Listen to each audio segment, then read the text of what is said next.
Good afternoon, and on behalf of my team and I, we'd like to thank you for your time and participation in our graduation ceremony. We are D8Nite, and we are pleased to introduce you to our date planning app. I'd like to start by introducing you to the team. My name is Julie Stone, and I'm a Navy veteran. Hello, my name is Jeff Chan. I'm a Navy veteran and an active Navy reservist. My name is Christian Beza, and I'm a Marine Corps veteran. My name is Ashley Miller, and I'm a U.S. Navy veteran. My name is Diana Vargas, and I'm a military spouse. My name is Tyler Abbott. I'm currently in the process of separating from the active duty Air Force, and I'll be taking us through a quick overview of what the D8Nite application is. Who is D8Nite for? Any of us that are in a long-term relationship or that are married will know the feeling of hitting the same restaurant or the same bar for date night over and over gets a little stale. So we designed D8Nite as a site for couples to explore new and exciting date ideas together to help try to fill that void. So this is designed for customers or for couples who know what they like to do, but not exactly what they want to do on any given night. What does D8Nite actually do? We have 4 core functionalities to our application. First, the couples are able to select using a quick survey from a series of preferences, and they'll receive curated activity options based upon their answers. From those options, they'll be shown local activities that fit their interests. Additionally, couples are able to add custom activities to the site so that others, when they complete the survey, can see the activities that they added. In essence, this creates a user-generated content stream. Additionally, through our resources page, we provide a one-stop shop for date support, including local weather reports, ride-sharing services, and babysitting options. Now, to see this in action, I'm going to pass it off to Christian for a quick demo. Thank you, Tyler. So my girlfriend and I, we can't decide on a date, so we're actually going to go on date night for some help. When we first get to date night, we see this awesome homepage. Now, I'm going to click on join to start this demo and kick things off. This is an awesome sign-up page. My partner and I, we already have an account, so I'm actually going to go to login instead. First, we're going to input our email and then our password. We can get started. As we log in, we see D8Nite is asking the first partner to input their date preferences. I'm hungry, so I'm going to say yes for food. It's a little early to start drinking, so I'm going to put no for alcohol. I don't really want to be entertained. Not particularly in the mood for a class. I don't mind being adventurous, and I don't really want to be active. I'll hit submit, and now it's my partner's turn. Go ahead, sweetie. Why, thank you, honey bun. All right. So I'm definitely going to be hungry later, even though I said I wouldn't be. It's a little too early for a mimosa, even for my standards. So I'm going to click no. Not really in the mood to be entertained. I don't think I'm in the mood for a class either. I'm always down to be adventurous. I'm going to put yes, and I don't really want to play sports either. So I'll hit submit, and we'll see what we get. Thanks, Sugar Pie. I see some awesome date recommendations. On the top left, I see this box where I can input my zip code to get local options and the weather.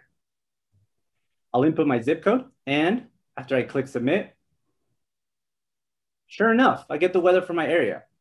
I can also see some local options. Let's check those out. Oh, we've been meaning to go to an escape room, actually. And looking at the address, it doesn't seem like it's too far from us. I think we're going to go with this one for our date idea. I see there's an option to add a date idea so other couples can see it as a recommendation.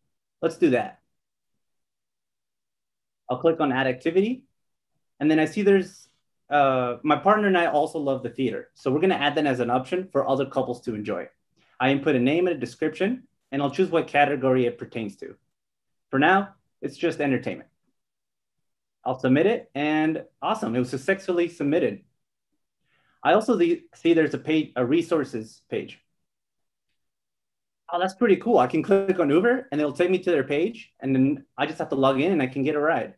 I can also click on the stroller to input my zip code, and I should get baby recommendations. That's pretty neat. I feel like this will be useful when we're traveling and we don't know an area. And with that, I'm going to hand it back to Ashley, who's going to talk about some of the challenges we faced. Thank you, Christian, for that awesome demo. There were a few different challenges our team faced during the development of our application, with one of the biggest being planning what features our application would implement in the design format. So we had to decide what was realistic and what was more of a stretch goal. But we were ultimately able to agree on the vision of the project and what made the most sense as a user. We also ran into issues delegating tasks that complemented each team member's skill set. However, we were eventually able to get into the groove of working together and staying up to date with our Trello board. Our application was everyone's first large project. Working in a team and merge conflicts took up a lot of development time. We were able to overcome this challenge by ensuring we were all working on our future branch, which made pushing to the central repository more seamless. We also required 2 approvals per pull request to protect our main branch. And lastly, working remote was another difficult problem we faced, being in different time zones and deciding on when to schedule a time to meet that worked for all of us. We made sure to constantly keep in contact with each other and to communicate through Slack, Trello, Google Docs, and Zoom. We also pair programmed to assure that we met our daily objectives while continuing to learn from each other. And with that, I'll pass it off to Jeff. Thank you, Ashley. We used various technologies in our project. For example, in the back end, we used Python and Django. In the front end, we used JavaScript and React. We used different styling libraries, including React Bootstrap and jQuery. For version control, we used Git command line interface and GitHub. Our application programming interfaces, also known as APIs, included those from Open Brewery for data on breweries and pubs, and Open Weather for weather data. Now, I'll pass it over to Diana, who will discuss our stretch goals. Thank you, Jeff. We had a lot of stretch goals, and we like to have a mobile-friendly application. Give our users the option to have a joint account where each user will be able to add, edit, or delete. We also would like to add a feature allowing the users to swipe results left or right as they try to make a selection, as well as give them access to a history date in the timeline. These are just a few of our stretch goals. Thank you. Thank you, Diana. And that is D8Nite. We spent a lot of time and effort pouring all the knowledge we gained during this cohort into our project. We hope you enjoyed our presentation, and we're opening the floor for questions now. Thank you. Awesome. Thank you, D8Nite. I have a couple of questions from the chat. What did you use for password authentication on the back end or the front end? On the back end, it was Django has a built-in user model, and we used that for the actual sign-in process. And then in terms of session authentication, we used JWT, passed a web token from the back end to the front end, which was then stored in local storage by the front end.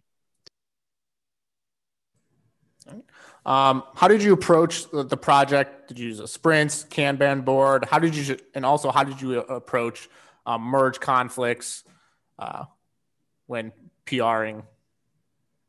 Yeah, so for our project management, we used Trello, and we initially started using Lucidchart as well, and Google Docs. And that was our main sorts of coming together and organizing our project for the first couple of days.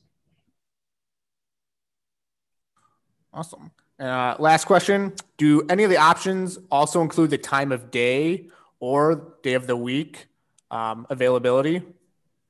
Yes. So when you get your date recommendations, based on the APIs that we used, we were able to see that it comes with an option of that local option if it's currently open or closed. So based on when you input your zip code, those results will be filtered out for the currently open places. Awesome. Thank you, D8Nite. Great job.